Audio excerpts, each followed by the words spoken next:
everybody, thanks for joining me with another Out and About with the Huron County Community Library. Today we are at the Draper's Apiary. Yes, Draper's Apiary. There we go. And we are going to learn all about bees and how they run. Yes. So today we are going to actually look at some bees. We're going to go into the hive. In that hive we're going to be looking for honey. We're going to find a queen.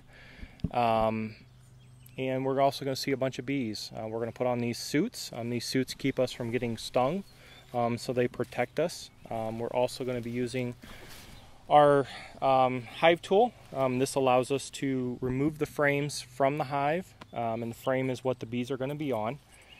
And we're going to, I said, look at bees. So what happens is once we get bees from either we make the bees, allowing it to split, or we buy a package of bees from Georgia or California. So then we put them into the box, and from there we allow them to grow, and once they've grown through that first box we continue to add boxes on there, and then that allows us then to produce honey. And so we use a queen excluder on all of our hives that are in honey production, and what happens is anything above that queen excluder then we'll pull from that hive, and we'll remove the wax cappings once the honey is dried, and we extract that in our extractor. Awesome. All right, we're going to put these on. We'll be right back. So what we're doing here is we're starting our smoker. The smoker itself, what it does is it masks the scent of the bees. So what happens is when we open that hive, the bees themselves will send out the alarm pheromone, which tells the bees that, hey, there's somebody coming into our hive. So what the smoke does is it masks that scent, and so the bees just continue on doing what they're supposed to be doing, versus trying to say hi to us. Good. So we're gonna start this here, and we'll be right back. All right. All right. So what we're gonna do is we're gonna go into this first hive here, and so what we're gonna do first is we're gonna take this smoke, and we're going to go ahead and we're going to smoke the entrance of the hive. What that does is that allows the bees, then that smoke goes up into the hive, and so they sense that there's smoke in the hive, and they're now working at basically taking in all honey, and so they're filling their stomachs right now with honey. Alright, so what we're going to do is we're going to lift the lid here. And so this is our lid to our beehive. This is called an inner cover. And so what we're going to do is we're going to smoke down in this hole here. This is a ventilation hole. This is what's called a top entrance of the hive. And so this allows the bees to come in and out of the hive from the top. So from there what we're going to do is we're going to take our hive tool. We're going to break open the beehive.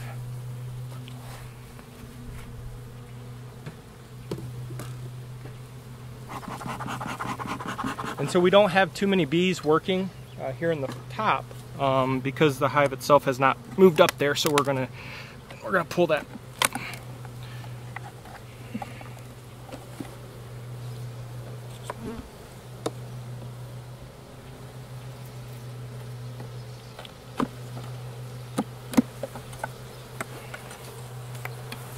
Oh my golly, there are so many.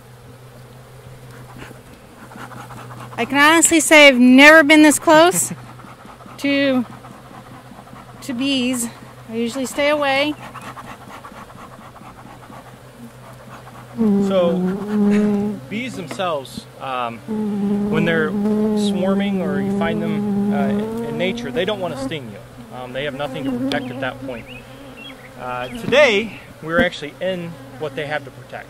Right, right. So we are here today, and this is their colony, right? So this is, in here we're going to have baby bees, we're going to have workers, and so they've got honey and everything else to protect, and so they're going to be a little bit more angry, but that's what the smoke does.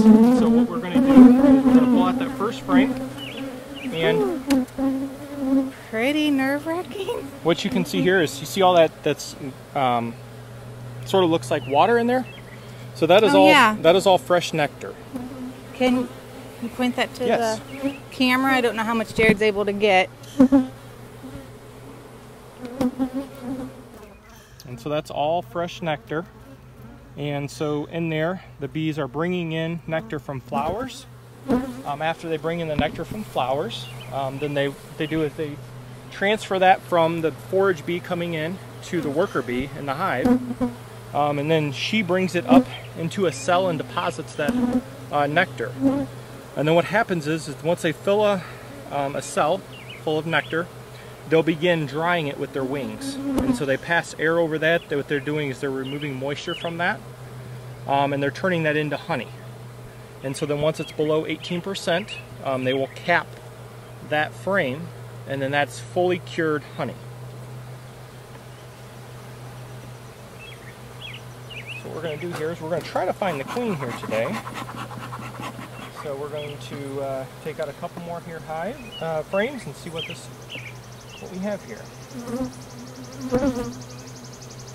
Now, are you able to like stick your hand and let them crawl on you? Are these friendly enough bees you can do that, you know? I probably could, yes.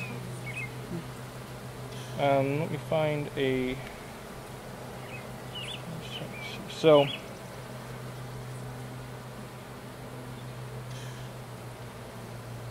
this down here is all full of royal jelly.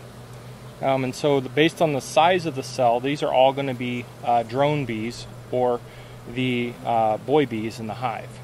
And so what they do is they first put royal jelly, they polish the bottom of the hive, and then the queen will come through and lay in that, she'll lay an egg, and then that egg will hatch and into a larvae. And then after a certain amount of days, the bees will, they'll continue over that time frame to feed it. And then after it's fed, they will, so this here is a drone bee. So this here bee is a drone. It cannot sting you. Thank God. So that is a drone. See that? That's pretty cool. He's crawling on me. I feel quite safe with these gloves on. I cannot tell you. It's amazing. So yeah, so he cannot sting. So his only job in the hive is to just fly around and be a boy.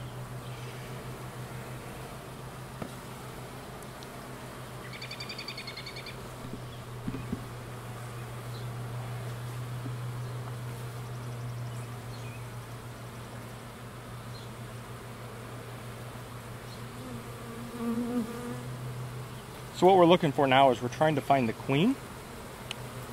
And so what we're looking here on this frame, we're looking for eggs to show the sign that she's moved from this bottom box up into this next box. And in this hive, we do not see that yet. So okay. Now these bees their heads are down in there. And so what they're doing is they are they're working on putting in the nectar into those cells. And so those bees there are currently adding nectar to the cells, which then will be turned into honey. So what happens from here is this hive here, once this frame is full of nectar, they'll cap it.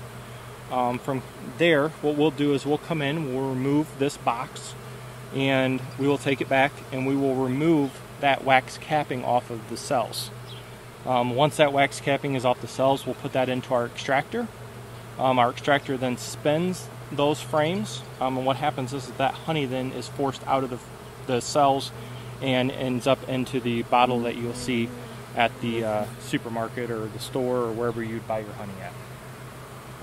So what we're going to do real quick is we're going to have this one here.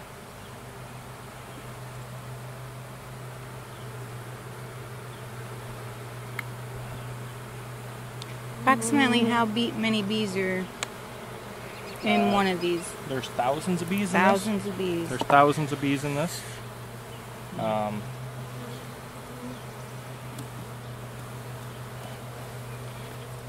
And so this here material is called propolis, and it is extremely sticky. And what happens is the bees make that from tree sap, and what they do is makes the hive clean. And so it's you can see how sticky that is. It's very sticky. And so they coat everything inside the hive, and that allows them to keep the hive healthy and clean. So beekeepers, we collect that, and we make a a spray out of that for your, like, sore throats and stuff to that nature. How neat. So as you can see here, we're getting more down into the where the queen is at, Wow. and so you can see the amount of bees have. Many bees. That was getting a little too much for me. And so what we're going to do here is we're going to pull out this frame here. Oh my golly. And so what we're seeing here is, we'll come up here to the camera. And so what we're seeing here is this capped here, this brown, these are all worker bees that are going to hatch. And so then what you have here is these are drones, so these are the boy bees, because the cells themselves are larger. Oh. And so the drones are going to be a larger cell. And let's see here, where would the queen... And obviously on this side here we see all of the capped brood is what it's called. And so what happens is after the queen lays the eggs, the bees continue to feed those, and depending on if it's a worker bee or if it's a queen bee as to what they feed that egg.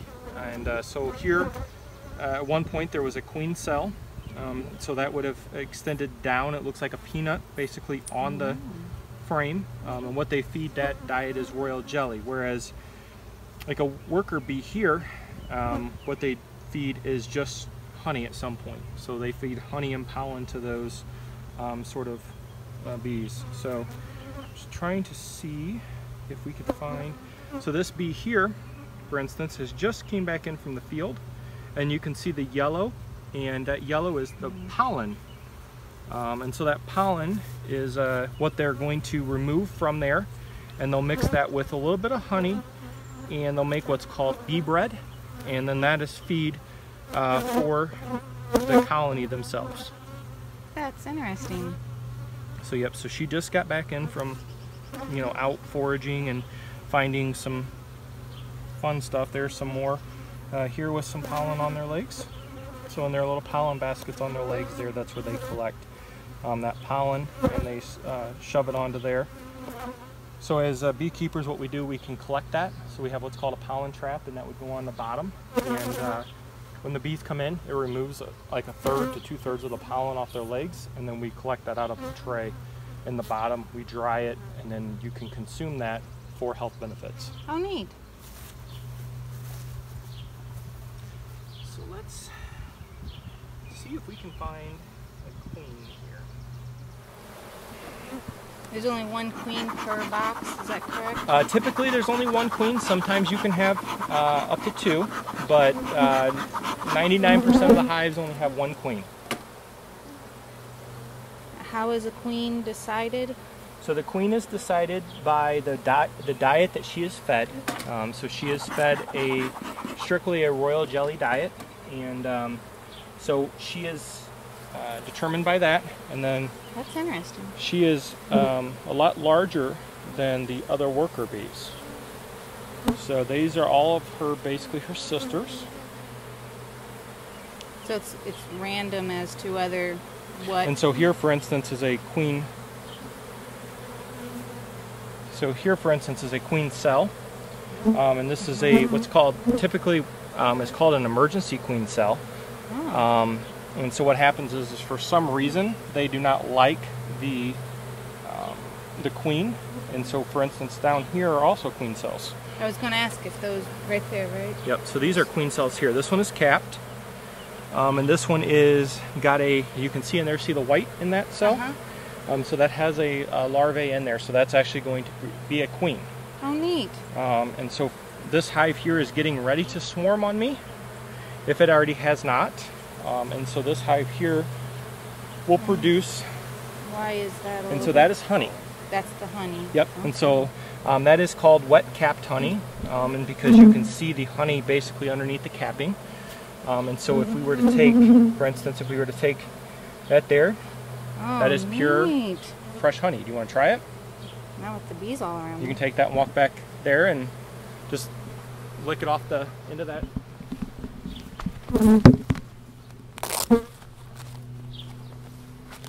Need some help?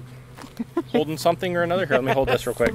I don't know how to take it off. It's gonna be a... There you go. Now you can just stick that underneath there, and that is fresh honey straight out of the hive right there on that. That's really good. Want to try? No, thank you. That's really good. Stand over here. There's not a bee on me though.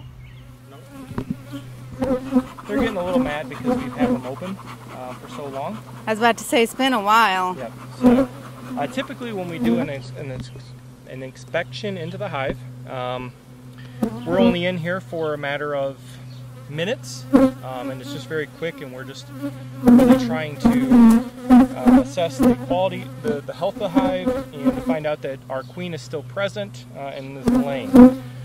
So for instance, this hive here, we're going to make splits off of this hive yet today. So what we'll do is we are going to grab a small box, so it'll be half the size of this, and what we'll do is we'll remove these frames with the queen cells on them, and we'll put those into those 5-frame boxes. And what we will do then is we will try to find the queen. If we find the queen, we're going to place her into a box too, just so that way she has swarmed. So what happens is swarming is typically when you see bees hanging off of a tree limb or on the side of a house, a car, that people call beekeepers about, the police department, stuff like that, and say, hey, there's bees everywhere. That hive there, they're not going to sting you. You don't have to wear a suit or anything to that nature to walk up to them. But what it is that hive has, for instance, this hive here, if I don't do something today, this hive is going to be hanging in a tree. And so what I'm going to do is I'm going to basically make it swarm.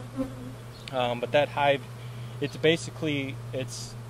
expanded to where the queen says it's time to leave. So what happens is she'll take half these bees and half the honey and leave, and then she'll leave half to make another hive. And so she'll go find a new suitable home and live there. And so what we're going to do is we're going to make that for them. And we're going to find her at some point here and put her into another box, and then we'll remove some bees. And does it matter how many bees? No. We will give her quite a few bees, but we will also leave quite a few bees. And so what we want to do is just take enough bees that will support her and keep her, the hive itself, and allow her to establish a new colony. Because what we want to do is we want to take enough from this colony that it will still produce honey for us, but also that we don't lose it in a swarm. So, and as you can tell, I'm not wearing gloves. It's taken me quite a few years to get to not wearing gloves. So the first few years I wore gloves and you would have never found me in a hive doing this. I understand. When I first started beekeeping, I was afraid of bees. This here is all pollen, so you can see the different colors in that. That's all pollen. So that's different trees, different flowers, and so every one has a different color, and every one has different nutrition value to the bee. And so what they do is they'll collect all different ones, and they'll put them into different cells, and they'll use them throughout the year to grow the hive and to continue. So then you can see here, that's all honey there, and then you've got the pollen there. So looking at this hive, I would say they might have already swarmed on me. So let's find a different hive here. Maybe we can find the queen here. This hive here is getting pretty upset with us at this point, so we're gonna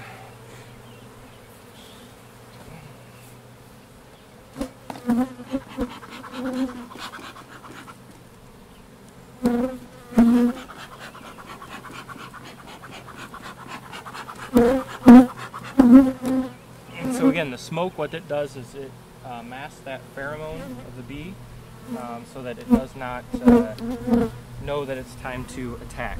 And so I've been stung a few times in my hands, and so the bees smell that, and so the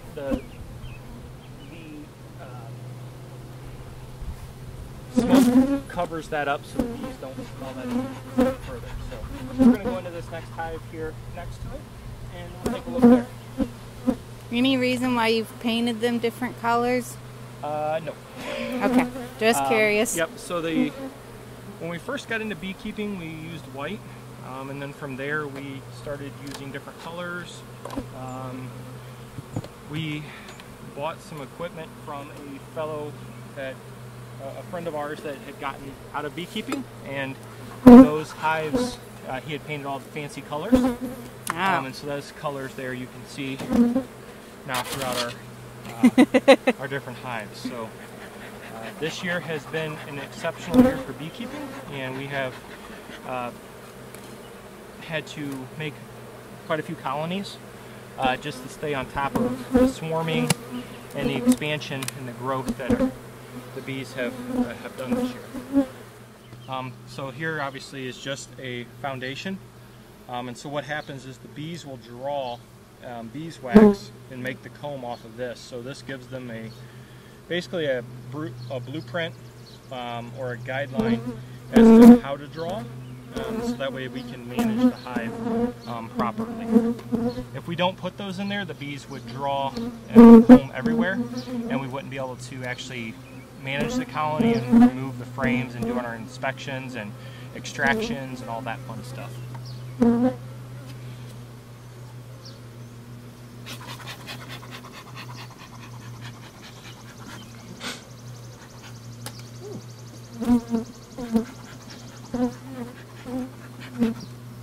So as the bees themselves, these hives are, as they grow, what they're doing is they're protecting their bees that the eggs, the honey, and obviously that one there is all honey and pollen, and you can see the different colors, and you can see the nectar in there. So, but they are protecting their colony, and so that's why they are acting like they're acting. That one hurt.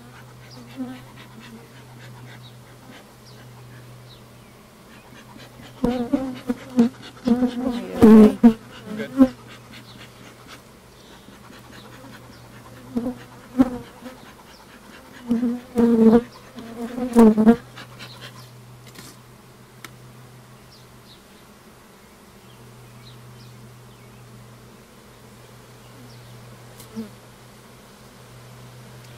So this one here has a few eggs, and they're extremely hard to see on this one, but I'll try to get them in the optimal light.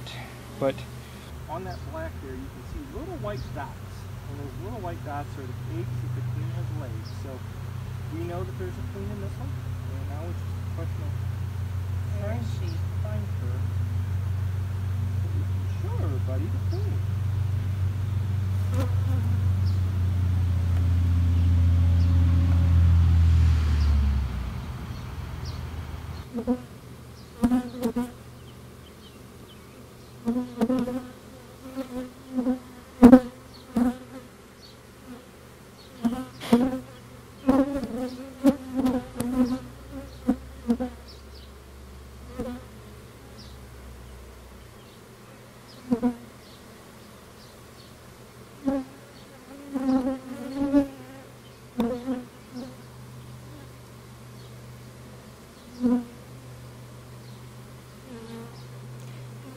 How much does one bee box usually of honey can you usually get out of one?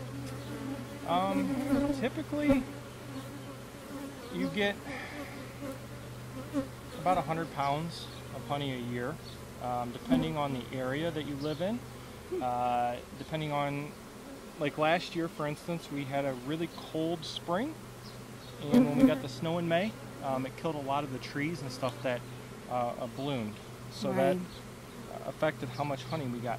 For instance, this one here, if you look on the outskirts of that pollen there, you'll see white eggs, you'll see the white dots. in the Oh cells. yes, I see them. And so those are all the eggs. And so those are going to turn into worker bees. So this queen here is laying in every spot that's open, so she needs more room. And so what we need to do here is we will add boxes to this hive, which will give her more room to lay. And so you can see all the honey that's up here. It's all honey, and then you can see the orange pollen that's down below. So that's what the bees are. So this is all honey here. So this is all honey, the white, and then this down here is pollen. And there's some fresh nectar in there yet. Let's look at this side here. And I don't see any eggs on that one, so we'll go into another one here and see if we can find them.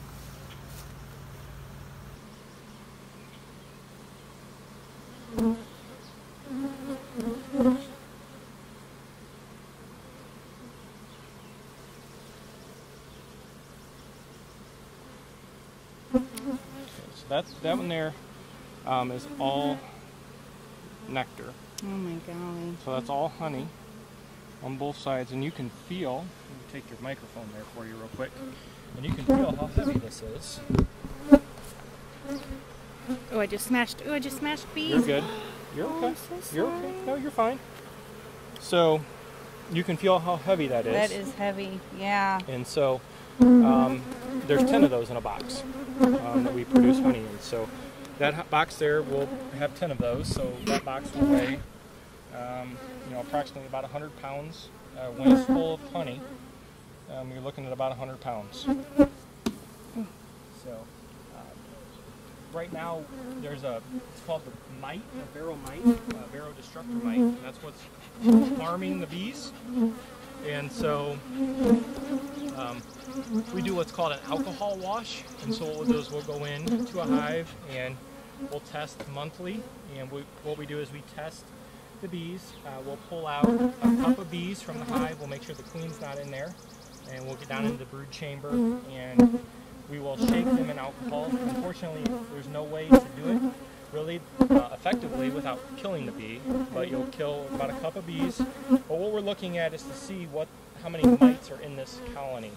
And that will tell us if we have to treat the bees to keep the mites under control so that the bees can thrive. How do you treat the bees? How does that work? So there's a couple different treatments that we use. One of them is called oleic acid, and what that is it's a white powder. We put it on a metal wand, we heat it up, and it vaporizes it. And that vapor, what it does is it kills the mite but doesn't kill the bee. Another thing that we use is called a formic acid, which is a pad. And that treatment is put in on top of the hive, and that's left in there for 2 weeks, I believe it is, if I remember correctly. And that sits in there. What that does is, again, the bees themselves are not affected by that, but the mites are. When we're in honey production, we do not treat for bees, or for the mites. So we do not treat for the mites when we're in honey production. Because we don't want any of that treatment in our honey. I was going to ask, yeah. And so that's only done early spring, coming right out of winter. And then in the fall, when we're buttoning these hives up for winter, we will treat them for those mites. And so we'll keep an eye on them all year round. And if for some reason we get a really high mite population in a hive where we have to do something to save it, we'll do that, but then that hive there will not produce any honey. So, does the seasons affect how good or how many mites, or like if it's a really cold spring, you're going to have mites or anything like that, or is it's just a random? It's just random. Thing? I mean, it's just So, for instance, like say I'm treating for my mites here, but there's a neighbor that doesn't, then my bees could run into his bees, and then they bring mites back to my colonies. So it's just, I'm not seeing the queen here, so We are striking out for a queen today, aren't we? Yeah. And so when we put these back into the hive, what we try to do is we try to put them back into the same order that we pulled them out of. I was just going to ask that because I noticed you're doing that. Why? Because the queen himself, the bees, the queen and the bees, what they have done is they have established this box as their hive. And every time that I go in to disturb it for an inspection, for instance, we're stressing this colony out. And so by placing these back into the same order that they were in when we pulled them out, they can kind of go back to normal quicker than what they could if I completely, you know, put them in different locations or stuff of that nature. So we're going to go down into some small colonies, and I know that I saw the queens today, so we'll go into those real quick and find a queen. Okay. But this one here will allow us then obviously to see, right there she is. So see the white mark right there? Oh, I do. So that is the queen. There's our queen right there. And so you can see the... Well, you see me in the reflection. So she is right underneath all those bees there. But she has got a little white mark on her back, on her thorax. And what that does is that allows us to identify the queen. I know that this queen is a 2021 queen because I raised her. And so I produced really? this queen. You know that, huh? Yep, and so I know when this queen was hatched, and so so she went out and she's laid, and so this frame here is full of eggs. So right there. Yep, and so you'll see the little white dot there. She's walking around checking, looking to see where she can lay. That's cool. And so with this hive here, there's an excluder that allows her not to come into this bottom box. So she can only stay up here, and so for instance what's going to happen is this hive here will be at South Central High School tomorrow.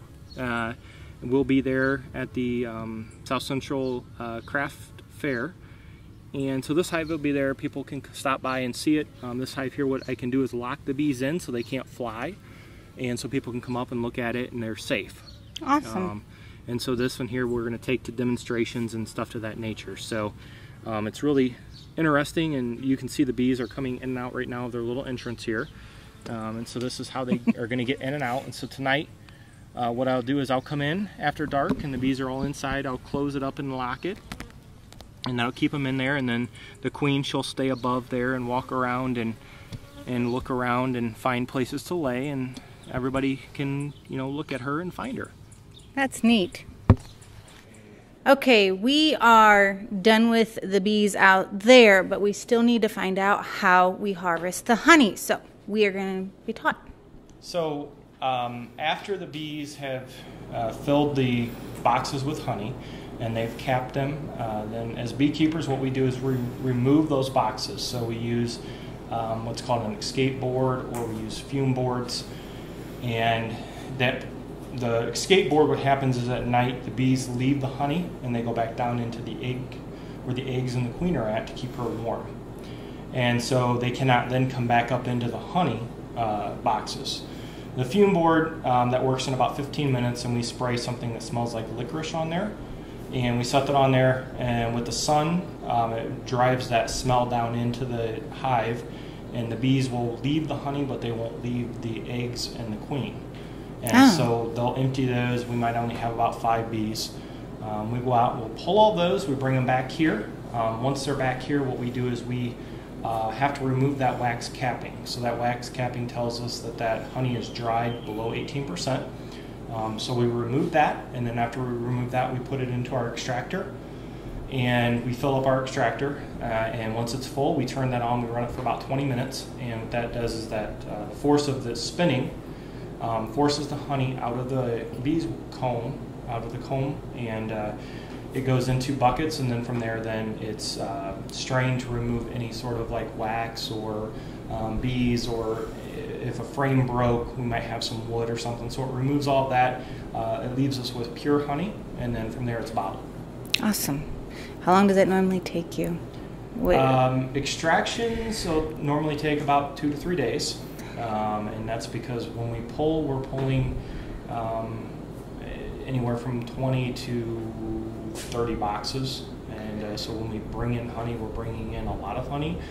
just because it's a mess. Everything gets sticky, everything has to be sanitized before, it has to be sanitized after. So to, I guess, make that easier, we try to do it 2 to 3 times a year. And so when we do that, we try to limit how many times we have to clean everything. And so before we bring in honey, we will sanitize everything. We have sanitizer to sanitize the extractor. We sanitize all the floors. We sanitize tables, just to make it a clean environment. Then we bring those boxes in. We uncap them, put them in. We place them into new 5-gallon buckets, and then those are sealed, and then they get stored away until we need it. Awesome. Okay, so you were telling us about this and that. Yes. What are they? And so, for instance, this box here is called a Ross round. And so what a Ross round is it's comb honey. And so honey used to be sold, instead of in a pretty bottle that's just liquid honey, it used to be sold in the comb. And so what that means is the bees will fill up each one of these boxes, and they'll draw out the comb, they'll put the honey in there, they'll cap it. And then as beekeepers, we come in, we remove the whole box, and after the box is removed, we pop out that round disc, and then that is placed into a plastic container, and it's comb honey. So we don't have to uncap it, we don't have to spin it, we don't have to anything. Right, So it's we have this one's a Ross round, and we have what's called a hog half. That one's out in the bee yard as we speak. And then this one here, this tool here, this is called a queen excluder. And a queen excluder, what this does is we place this between the bottom box or boxes, depending on what type of setup you run. For instance, we run what's called a single brood chamber, so we only have one box that has the queen in it. Everything above that we take for honey. Some people run a double brood chamber, so they'll have 2 boxes where the queen is at. But then this is placed so the queen cannot come through this, but the workers come through. And then what they do is they'll place honey above this. And so then we don't have to worry about having larvae and eggs and the queen in the boxes when we pull them. So it's just a little bit quicker when we go to remove the boxes to bring them in for extraction. Awesome. What these are called a MiniMating Nuke. So what happens is when we produce a queen, that queen is then inserted into this box where the queen cell is in here. And it takes a cup of bees versus a whole hive. So what we'll do is we'll take a cup of young bees, we'll put them in here, we'll put their queen cell in there. When the queen hatches, she'll leave and come back, and then she only has these small amount of bees. So if she doesn't return, we are not out that many bees, whereas a 10 frame or a 5 frame box, we're using a whole lot more bees. So these are a lot smaller. We just got these, and so this is going to be a new tool that we're going to use this year come July to make more queens. Awesome. So that's neat. This is our queen grafting bar. So what happens is we take a egg and we'll transfer the egg with a Chinese grafting tool. We'll actually remove the egg out of the cell, and we place an egg in each one of these. And then what happens is from there, this frame is placed into a hive that is queenless and does not have a queen, and they will draw, each one of these will be a queen cell that they accept as long as I don't damage the egg when I put it in there. And then they'll draw each one of these, and so then what we do as beekeepers, we'll come in, we'll pop out that cell, and we'll place that into a queenless mating nuke or a 5 frame colony that's queenless, and she'll hatch and she'll go out and fly, and then that's a new colony of bees for us. Neat. Yeah, so out of, so for instance, a production hive typically is about 100 pounds is an average. You have some overachievers that may produce 200-300 pounds of honey. You've got some that maybe produce 60 pounds of honey. So, but it all factors into though the year we have, how much rain we get. If it rains a whole bunch, what happens is the nectar itself washes out, and so the bees can't collect that and actually produce good honey with it. If we have a really dry year, then we don't get as much bloom. So there has to be a really good balance between rain and heat to produce that. In Ohio, we produce most of our honey, at least in the early part, from trees. And so we get black locust. Right now we're in basswood. So basswood is a huge producer, so is black locust. And once we get done with that, then we go into more of the clover, alfalfa type honey out here. And so around here we have a bunch of fields that they produce hay and stuff in. So we get a little bit of alfalfa here, but a lot of it is in the summertime is clover, and in the spring is mostly like trees, where it's black locust, basswood, stuff like that. So we'll be spending honey here in probably the next 2 to 3 weeks. So we'll produce our first crop of honey this year. Once we spin, once we extract that honey, all those boxes will be put right back onto the hives. So they'll go from here right back out to the colonies probably the next day as soon as the boxes are emptied, and for them to basically start refilling those boxes for the next extraction. How long does it take to fill? I don't know. On a really good nectar flow, so if we have a really strong bloom, they can fill a box in under a week. Oh, wow. So it just all depends on what's blooming. Last year or the year before, I was running out of boxes. I was putting new boxes on. They were drawing boxes out, so when we put a new box on, there's no comb, there's no nothing in there, so the bees have to do that. So it takes 7 pounds of honey to make 1 pound of beeswax. So drawn comb is worth its weight in gold to beekeepers, and so we don't want to damage that as much as possible. And so, but we were putting boxes on, and within a week they had drawn 10 frames of comb out, and we're filling it with honey. So it just all depends on what time of year it is and how good of nectar flow we have at that point. Wow, I did not know that. So our honey, after it's extracted, we put it in 5-gallon buckets, and then it's stored until we need it. And by need it, we need, we're going to a farmer's market, to like a vendor craft show, or we're taking it to one of our many retail locations. So we have 8 different locations that we sell honey at, from Mansfield to Sandusky. And so those customers will call us or email us and tell us, hey, we need honey and this is what we need.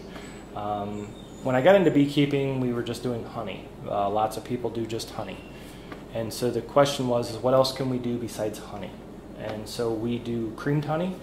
So what we do is we control the crystallization rate of the honey, and we make it like a smooth, spreadable, almost like a butter type in that. We also do a lot of infused honeys. So we do a cinnamon stick, we do a vanilla bean, we do a salted, we just tried a lemon infused, we have a lavender infused honey, we do a hot honey, so we use red chili flake and we infuse that. We do a ghost pepper, we do a reaper, and a, what's the other one? Scorpion. So we do the hots too. We do just regular honey. Last year we did buckwheat honey. So buckwheat is just a plant. We put 6 hives and 130 acres of organic buckwheat, and we produced a really dark, almost molasses type flavor honey. Trying to think. Then we did a garlic infused honey. So we used local garlic from Wellington, and we dried that. We did a bourbon barrel aged honey with Cleveland whiskey out of Cleveland, Ohio. And so we do a lot of different things with our honey just versus honey. And that's just because, everybody does honey, so it's like, what else can we do to make something different and unique? And then we obviously have the combed honey. We do pollen collections, so then we'll sell dried pollen. And so we collect the pollen from the hives, we dry it in a food dehydrator, and once it gets down moisture content so it won't spoil, then we bottle it and we sell that too. So that's what we do with our honey. Cool. Very cool. Yeah, so we have obviously our Facebook page, Draper's Apiary. We also have a website, drapersapiary.com. And so yeah, you can order from the website. You can find us, like I said, you can find us in Mansfield at Hudson and Essex. You can find us in Crestline at the Depot Deli, Village Roots Marketplace in Plymouth, Ace Hardware in Willard, Prue Hollow at Pioneer Spring Marketplace, which is a coffee shop, Dalton Farms, and Wakeman. And then we're working right now with a company out of Sandusky, and that one's should be hopefully next week that we'll be there. So awesome. So which one of those honey flavors was your favorite then? My favorite? Yeah, which one was it? My favorite is spring honey. I love the light spring honey. So our honey here that we produce in the spring is almost looks like water. It's very, very light, but it's very floral. So it almost tastes like you're eating flowers. And so that's really, really good. So I really like that. I like the hot honey for pizza. I like the salted honey for vanilla ice cream. I can see where that would be good. You know, the hot honey or the ghost pepper honey is really good on chicken wings. I can see where that would be good. So, you know, the vanilla and stuff like that is great in coffee and teas, and so it all has its own kind of sort of like area that it's used in. But like I said, my favorite honey is of the light spring honey, and that's just because it's just delicious. Are you going to be trying any new flavors? Experimenting any more this year? Or are you just going to keep it with those? For February, we did a chocolate raspberry creamed honey. And we just did a blueberry lemon creamed honey. I forgot, we also do have, in Shelby, we have the Sweet Dreams Bakery there too. So, but yeah, so everyone, so I don't know, I'm interested in trying other flavors, and it's always fun to see if it'll infuse or what it tastes like when it's done. Right. Like I said, the lemon is new for us this year. We just tried that. That's actually just got bottled a couple nights ago. So. All right, we want to thank you for letting us come. You've taught us a whole big lot about honey and the bees and everything. We have 3 questions for you. Okay. First one is, what made you go into the beekeeping? What about it you liked? I wanted a hobby. And so this started as just a hobby, as something to do that didn't involve my job or anything else going on, and it was just something quiet that I could do. And at the time, I think I wanted to, help the honeybee, because everybody, talks about how hard they're having it and how many bees we're losing, and so that kind of sort of drove me to wanting to get a honeybee colony, and from there it's just grown from 1 to 50. So wow. Yeah, that's kind of sort of, I guess I wanted to help the honeybee, but I wanted a hobby too. Can all bees make honey? No. Just the honeybee. How many varieties can? That's a good. Approximately. The honeybee produces the most. Other bees may produce a very little amount, but the honeybee is the bee that produces the honey that we eat. Okay. Last question. It is our summer reading program, and it's all about animals. So I want to know, if you could be an animal, what would you be? If I was an animal, what would I be? Mm-hmm.